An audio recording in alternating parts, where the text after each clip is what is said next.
തദ്ദേശ തെരഞ്ഞെടുപ്പിലെ വിജയത്തിന് ശേഷം കോൺഫിഡൻസ് ലെവൽ ഉയർന്നിരിക്കുന്ന കോൺഗ്രസ് പാർട്ടി വീണ്ടും ആത്മവിശ്വാസത്തിന്റെ കൊടുമുടിയിൽ കയറി നിൽക്കുകയാണ്. രാഹുൽ ഗാന്ധിയുടെ വരവും തീപ്പൊരി പ്രസംഗത്തിലും അടിമുടി കോരിത്തരിച്ചിരിക്കുകയാണ് കേരളത്തിലെ കോൺഗ്രസ് പ്രവർത്തകർ.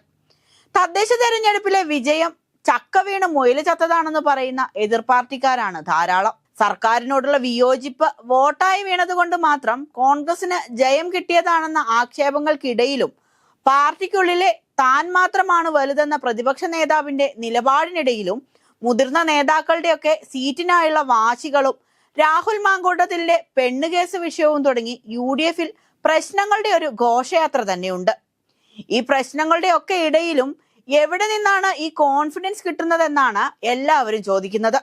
രണ്ടാമത് പ്രിയദർശിനി സാഹിത്യ പുരസ്കാരം പ്രമുഖ നിരൂപക പത്മശ്രീ പ്രൊഫസർ M. ലീലാവതിക്ക് സമ്മാനിക്കുന്നതിനായാണ് ലോക്സഭാ പ്രതിപക്ഷ നേതാവ് രാഹുൽ ഗാന്ധി ഇന്നലെ കേരളത്തിലെത്തിയത്.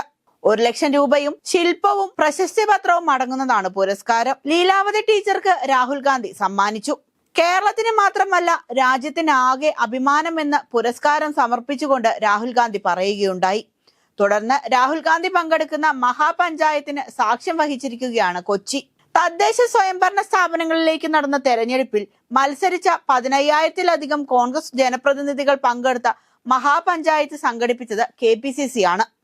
തദ്ദേശ തെരഞ്ഞെടുപ്പിൽ വിജയിച്ചവരെ മാത്രമല്ല മഹാപഞ്ചായത്തിലേക്ക് ക്ഷണിച്ചതെന്നാണ് ഈ പരിപാടിയുടെ പ്രത്യേകതയായി എടുത്തു പറയേണ്ടത്.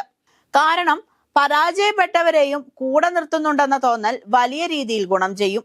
ഇത് ആരുടെ ബുദ്ധിയാണെങ്കിലും നല്ല തീരുമാനം.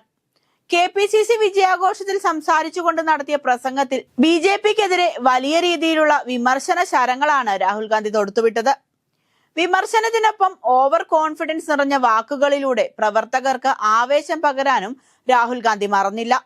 ചരിത്ര വിജയമാണ് തദ്ദേശ തെരഞ്ഞെടുപ്പിൽ നേടിയതെന്നും ജനതയുടെ ശബ്ദം കേൾക്കാൻ RSSും BJPയും ശ്രമിക്കുന്നില്ലെന്നുമാണ് രാഹുൽ ഗാന്ധി പ്രവർത്തകരോടായി പറഞ്ഞത്. അവരുടെ ആശയങ്ങൾ ജനങ്ങളിൽ അടിച്ചേൽപ്പിക്കാനാണ് ശ്രമിക്കുന്നത്. ആശയപരമായ സാംസ്കാരിക നിശബ്ദത ഉണ്ടാക്കാനാണ് BJPയും RSSും ശ്രമിക്കുന്നത്. ഇന്ത്യയുടെ സ്വത്തും അഭിമാനവും വളരെ കുറച്ച് ആളുകളിലേക്ക് ഒതുങ്ങണമെന്നാണ് അവരുടെ ആഗ്രഹം. ഇത് സാധ്യമാകാൻ ഇന്ത്യയുടെ ജനാധിപത്യത്തെ നിശബ്ദമാക്കണം. എന്നാൽ മലയാളിയുടെ ശബ്ദം ഉച്ചത്തിൽ മുഴങ്ങിക്കേൾക്കുന്ന തെരഞ്ഞെടുപ്പായി കേരളത്തിലെ തദ്ദേശ തെരഞ്ഞെടുപ്പ് മാറിയെന്ന് പറഞ്ഞ് പ്രവർത്തകരെ ആവേശം കൊള്ളിക്കാനും രാഹുൽ ഗാന്ധി മറന്നില്ല. കേരളത്തിൽ UDF അധികാരത്തിൽ വരുമെന്ന് തീർച്ചയാണെന്ന് പറഞ്ഞ രാഹുൽ ഗാന്ധി ഇംഗ്ലീഷിൽ തീപ്പൊരി പ്രസംഗം നടത്തിയപ്പോൾ മലയാളത്തിൽ തർജ്ജമ ചെയ്ത ഷാഫി പറമ്പിൽ സ്റ്റാറായി.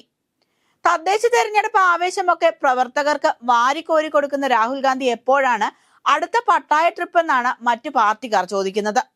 ആവേശം പകരുന്ന പ്രസംഗം നടത്തി വിസിറ്റിംഗ് പ്രൊഫസർ ആകാനല്ലാതെ ഇന്ത്യയിലെ കോൺഗ്രസ് പ്രസ്ഥാനത്തെ ശരിയായി നയിക്കാനോ പൂർവികരെ പോലെ നേതൃത്വം ഏറ്റെടുത്ത മികച്ച രീതിയിൽ ഇന്ത്യൻ നാഷണൽ കോൺഗ്രസിനെ നയിക്കാനോ കഴിവില്ലെന്ന കുറ്റപ്പെടുത്തൽ എന്നും കേൾക്കാൻ വിധിക്കപ്പെട്ടവനായി മാറിയിരിക്കുകയാണ് രാഹുൽ ഗാന്ധി. എന്തൊക്കെയായാലും കുറ്റപ്പെടുത്തലുകൾ എന്തൊക്കെ കേട്ടാലും രാഹുൽ ഗാന്ധി പകർന്നു കൊടുക്കുന്ന ഫയർ പ്രവർത്തകർക്കും കേരളത്തിലെ മുതിർന്ന നേതാക്കൾക്കും എത്ര കണ്ട് ഫലിക്കുമെന്ന് വരുന്ന നിയമസഭാ തെരഞ്ഞെടുപ്പിൽ കണ്ടറിയാം.